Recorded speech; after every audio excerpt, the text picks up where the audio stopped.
दोस्तों, इंसान भी बड़ा अजीब प्राणी है। जब वह सफल होता है तो सारा श्रेय खुद लेना चाहता है और वह बढ़ चढ़कर लोगों को अपनी कामयाबी का बखान करता है। लेकिन वही इंसान जब असफल होता है तो सारा दोष भगवान और अपनी तकदीर को देता है। यह एक अजीब विडंबना है, जबकि हम जानते हैं कि उस ऊपर वाले की मर्जी के बिना एक पत्ता भी नहीं हिल सकता। तो हम कौन होते हैं श्रेय लेने वाले? क्यों नहीं हम उस ऊपर वाले का शुक्रिया अदा करते हैं जो पल पल और पग पग पर हमारी सहायता करता है। इसी विषय से संबंधित मैं आपको एक ऐसे इंसान की सच्ची कहानी सुनाने जा रहा हूं जिसे सुनकर न सिर्फ आपकी आंखें खुल जाएंगी बल्कि आपको एक प्रेरणा भी मिले। उस महान इंसान का नाम था आर्थर एशे। आर्थर एशे टेनिस के खिलाड़ी थे। वे अमेरिका ओपन, ऑस्ट्रेलिया ओपन और विंबलडन जीतने वाले पहले अश्वेत व्यक्ति थे। 1983 में एक दिल की सर्जरी के दौरान उन्हें रक्त चढ़ाया गया और उससे संक्रमित होकर उन्हें एड्स हो गया। दुनिया भर से उनके फैंस ने उन्हें पत्र भेजे, जिनमें से एक फैन ने लिखा था, भगवान ने आपको ही इस तरह की बुरी बीमारी के लिए क्यों चुना? जिसका जवाब आर्थर एशे ने कुछ इस प्रकार से दिया। दुनिया भर में 50 मिलियन बच्चे टेनिस खेलना शुरू करते हैं। 5 मिलियन टेनिस खेलना सीखते हैं। 5 लाख पेशेवर टेनिस सीखते हैं। 50,000 सर्किट में आते हैं। 5,000 ग्रैंड स्लैम तक पहुंचते हैं। 50 विंबलडन तक।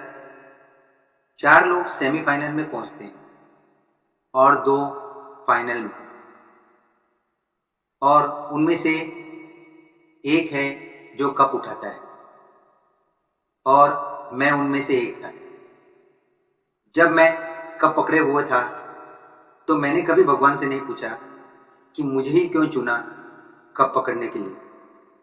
और आज जब मैं तकलीफ में हूं तो मुझे भगवान से नहीं पूछना चाहिए कि मुझे ही क्यों।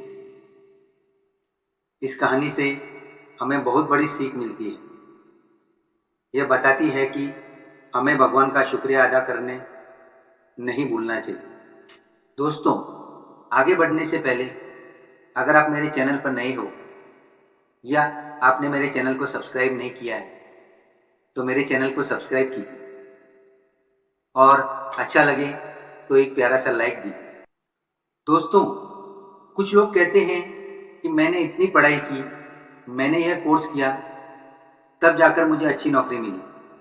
आपको बता दूं, जिस डिग्री पर आप इतराते हो, जिस क्वालिफिकेशन की वजह से आपको नौकरी मिली है, क्या आप जानते हो कई लोग वही डिग्री और वही क्वालिफिकेशन लेकर भी बेरोजगार है। आपके पास रोजगार है, भगवान का शुक्रिया अदा। कुछ लोगों को अपनी ड्राइविंग पर बहुत आत्मविश्वास होता है। उन्हें लगता है कि उनसे बेहतरीन ड्राइवर दुनिया में कोई नहीं है। लेकिन मैं आपको बता दूं, जिस रास्ते पर आप बिना खरोच के सुरक्षित सफर करते हो, क्या आप जानते हो उसी रास्ते पर कईयों ने अपनी जान गंवाई है और कईयों ने अपने अंग।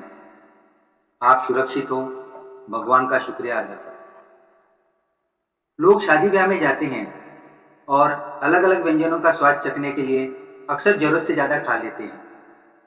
लेकिन क्या आप जानते हो, बारात में जिस भोजन को खाकर आप तृप्त हो गए थे, उसी भोजन को खाकर किसी को फूड पॉइजनिंग हुआ और अस्पताल गया। आप स्वस्थ हो, भगवान का शुक्रिया अदा करें। दोस्तों, बारिश आने पर किसान बहुत खुश होता है, लेकिन क्या वो जानता है जिस बारिश में उसकी फसल लहला उठी है, वही बारिश कहीं और विनाश का कारण बने। आपकी फसल के लिए भगवान का शुक्रिया अदा करें। आजकल लोग बीमारी का भी बखान करते हैं। मैंने फला हॉस्पिटल में इलाज करवाया, मेरे इतने रुपए लगे। लेकिन क्या आप जानते हो, अस्पताल के जिस बेड से आप स्वस्थ होकर घर आए हो, उसी अस्पताल के उसी बेड से किसी और की अर्थी निकली है। आप जीवित हो, भगवान का शुक्रिया अदा करो। कुछ लोग भगवान के साथ भी कॉन्ट्रैक्ट करते हैं, अगर मेरी यह इच्छा पूरी होगी तो मैं आपको यह चढ़ाऊंगा। और फिर कहते हैं फला मंदिर में मांगने से मन्नत पूरी होती है। लेकिन क्या आप जानते हो, जिस मंदिर में जाने से आपकी इच्छा पूर्ति हुई है, उसी मंदिर में कई लोग बरसों से दुआ मांग रहे हैं। भगवान आप पर मेहरबान हुआ है, उसका शुक्रिया अदा करो। और दोस्तों, क्या आप जानते हो, इस दुनिया में कोई भी ऐसा इंसान नहीं जो अपने जीवन से तृप्त हो। हर आदमी को किसी न किसी रूप में कोई न कोई शिकायत रहती है। एक बच्चा उड़ते हुए हवाई जहाज को देखकर किसी दिन उड़ने की कल्पना करता है। वहीं हवाई जहाज में बैठा हुआ पायलट नीचे लहलहाते हरे भरे खेतों को देखकर उड़ान खत्म कर घर जाने की कल्पना करता है। तो दोस्तों, आपके पास जो है उसके लिए भगवान का शुक्रिया अदा करो।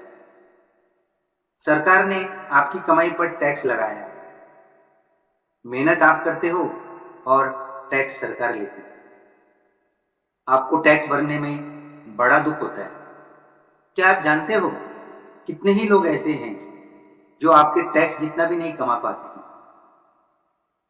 आप टैक्स भरते हो, भगवान का शुक्रिया अदा करो, आपके पास एक अच्छा रोजगार। क्या आप जानते हो, जो जीवन जीकर आप नाखुश हो, वही जीवन जीने के लिए कई लोग तरसते हैं।